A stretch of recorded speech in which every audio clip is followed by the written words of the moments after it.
अस्सलामुअलैकुम, welcome to my channel. आज मैं आपके साथ बहुत ही ज़बरदस्त और मज़ेदार चाइनीज़ स्प्रिंग रोल की रेसिपी शेयर कर रही हूं, जो कि बिल्कुल रेस्टोरेंट स्टाइल बनकर तैयार होंगे।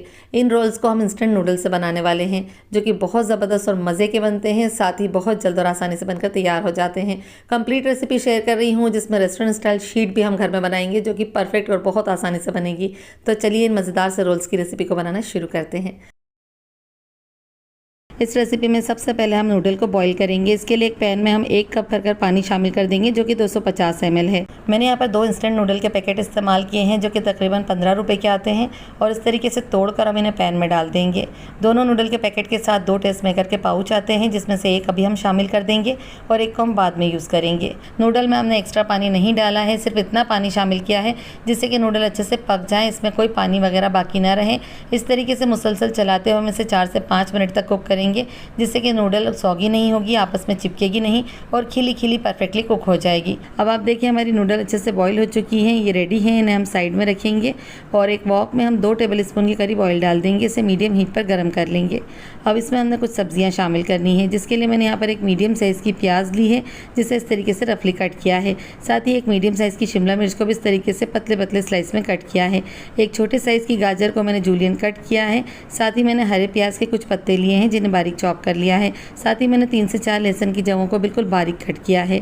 इसके साथ ही हमने 2 से 3 हरी मिर्चों को बिल्कुल बारीक कट किया है। साथ ही 1 इंच अदरक के टुकड़े को भी बारीक चॉप कर लिया है। अब इन सब्जियों में से सबसे पहले हम लहसुन और अदरक को वॉक में डालेंगे और इसे 1 से 2 मिनट तक हल्का सा फ्राई करेंगे। इनका कलर हमें चेंज नहीं करना है, सिर्फ हल्का सा फ्राई करना है। इसके बाद हम इसमें डाल देंगे हरी मिर्चें। हरी मिर्चों को इनमें अच्छे से मिक्स कर लेंगे। इसके बाद हम इसमें शामिल करेंगे बाकी की सब्जियाँ, जिसमें हमने प्याज, गाजर और शिमला मिर्चें डाल दी हैं। अब इन सब्जियों को हम 2 से 3 मिनट तक मीडियम हाई हीट पर हल्का सा फ्राई कर लेंगे। इन्हें हमें ओवर कुक नहीं करना है, सिर्फ इतना फ्राई करेंगे कि बाहर से तो फ्राई हो जाए और अंदर से इनका क्रंच बना रहे। इसके बाद हम इसमें बंद गोभी शामिल करेंगे। यहाँ पर मैंने छोटे साइज़ का बंद गोभी लिया था, जो कि ½ कप के करीब है, और इस तरीके से पतले स्लाइस में इन्हें भी कट कर लिया है। इसे इसमें शामिल कर देंगे। इसके बाद अच्छी तरह से मिक्स कर लेंगे हाई हीट पर।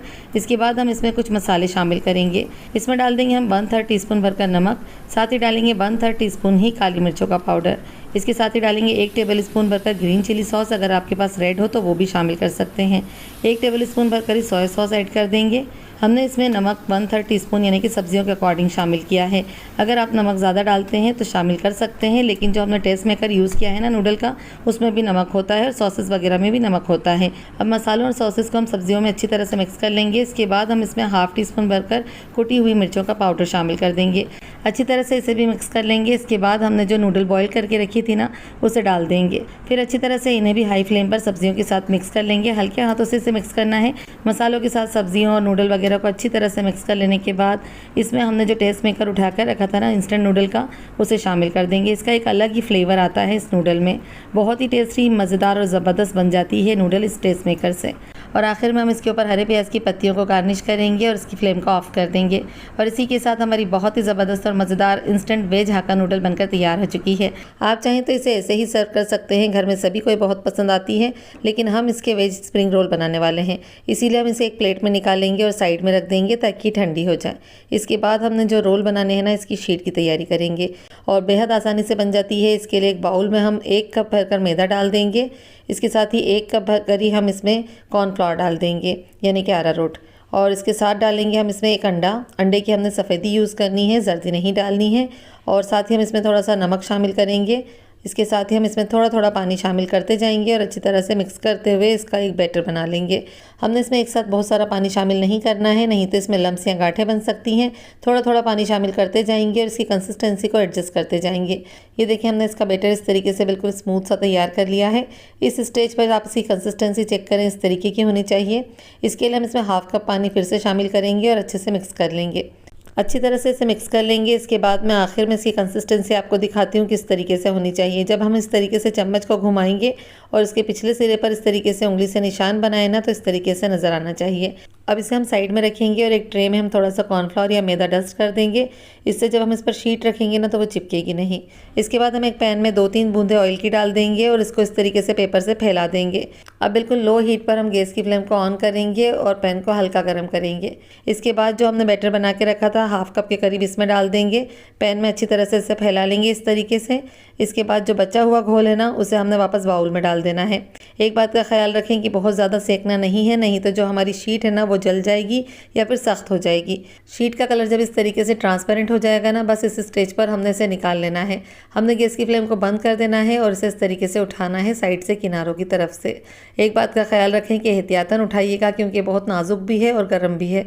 इसके बाद हम इसी तरीके से दूसरी शीट भी बना लेंगे। पैन जब बिल्कुल हल्की गर्म रहेगी तब हम इस पर 1/2 कप के करीब बैटर डाल देंगे। उसके बाद हमने इसको अच्छे से फैला देना है। फिर बचे हुए बैटर को हमने वापस बाउल में डाल देना है। फिर 4 से 5 मिनट तक मीडियम लो हीट पर इसे सेंक लेना है। उसके बाद हम इसे निकाल लेंगे। आप इसकी थिकनेस देखें, बिल्कुल ही पतली बनकर तैयार हुई है और बिल्कुल परफेक्ट, जिस तरीके से रेस्टोरेंट वगैरह में शीट्स बनती है ना, बिल्कुल वैसे ही स्प्रिंग रोल की शीट्स बनकर तैयार हुई हैं। अब आप इन शीट्स की थिकनेस चेक करें कितनी परफेक्ट बनी है। आप देख सकते हैं इसमें मेरा हाथ नज़र आ रहा है। अभी हमारी शीट्स रेडी हो चुकी हैं और नूडल भी हमने बनाकर तैयार कर रखी है। अब हम इनके रोल तैयार करेंगे। रोल को स्टिक करने के लिए हमें स्लरी की ज़रूरत होगी, जिसके लिए मैंने एक कटोरी में 2 टेबलस्पून मैदे में 3 टेबलस्पून पानी डालकर इसकी थिक सी स्लरी बना ली है। अब इसे हम साइड में रखेंगे और एक रोलिंग बोर्ड पर हमने शीट रख देनी है। शीट के एक साइड हमें लंबाई में इस तरीके से नूडल रखनी है, इसके दूसरे साइड पर हमने स्लरी लगानी है और स्लरी को अच्छे से फैला देना है। अब जिस तरफ से हमने नूडल रखी है ना, उसी तरफ से हमने शीट की साइड को उठाकर नूडल के ऊपर फोल्ड करते जाना है इस तरीके से और रोल बनाते जाना है। अब साइड से जो हमारे शीट के साइड्स हैं ना, उनको इस तरीके से रोल के ऊपर रखेंगे और फिर अंदर की तरफ फोल्ड करते हुए जिस तरफ हमने स्लरी लगाई है उस तरफ से हमने प्रेस कर देना है और इस तरीके से हाथों से प्रेस करेंगे और आप देख सकते हैं हमारा परफेक्ट रोल कितनी आसानी से बनकर तैयार हो चुका है। इसी तरीके से आप बाकी सभी रोल भी बना लीजिएगा। बहुत ही आसान और बहुत ही सिंपल तरीका है और बहुत जल्द और ज़बरदस्त रोल बनकर तैयार होते हैं। अब हमारे रोल रेडी हो चुके हैं, इन्हें हम फ्राई करेंगे, जिसके लिए हमने एक पैन में 1 कप ऑयल को मीडियम हाई हीट पर गर्म कर लिया है। इसमें थोड़ी थोड़ी दूरी पर हमने रोल डालना है, ज़्यादा नहीं डालेंगे। 2 से 3 रोल एक बार में फ्राई करेंगे। पलट कर 8 से 10 मिनट तक हमने इन्हें फ्राई करना है। क्योंकि हमारी शीट लिक्विड डो से बनी हुई है, इसीलिए रोल को फ्राई करने में कुछ वक्त ज़्यादा लगता है। तकरीबन 8 से 10 मिनट तक हमने इन्हें पलट कर मीडियम हाई हीट पर फ्राई किया है। जब इनका कलर इस तरीके से गोल्डन ब्राउन हो जाए ना, तब आप इन्हें निकाल लीजिएगा। बहुत ही क्रिस्पी, बहुत ही ज़बरदस्त बनते हैं। इसी तरीके से बाकी के सभी रोल्स को फ्राई कर लीजिएगा और पेपर टॉवल पर रखिएगा ताकि इनका एक्सेस ऑयल एब्जॉर्ब हो सके। और आप देख सकते हैं, मैं आपको इनकी आवाज़ सुनाती हूँ, कितने ज़बरदस्त और कितने क्रिस्पी हैं। बहुत ही ज़बरदस्त, बहुत ही मज़े के बनते हैं। मैं आपको एक रोल कट करके दिखाती हूँ। ये देखें, अंदर से बिल्कुल सॉफ्ट हैं और परफेक्टली कुक हुए हैं। अंदर तक ये अच्छे से फ्राई हुए हैं, शीट बिल्कुल भी कच्ची नहीं है। इन रोल्स को बनाकर आप स्टोर कर सकते हैं, इतने परफेक्ट होते हैं। रमज़ानों में तो आपके बहुत काम आने वाले हैं। साथ ही आप इन्हें बच्चों को लंच बॉक्स में बनाकर दे सकते हैं। केचप के साथ, मेयोनीज़ के साथ सर्व कीजिएगा। घर में सभी को बहुत पसंद आते हैं, तो ज़रूर ट्राई कीजिएगा और अपनी फ़ीडबैक मुझे लाजमी दीजिएगा। उम्मीद करती हूँ मज़ेदार से स्प्रिंग रोल की रेसिपी आपको बहुत पसंद आएगी। मिलती हूँ फिर एक नई रेसिपी के साथ, तब तक के लिए अल्लाह हाफ़िज़।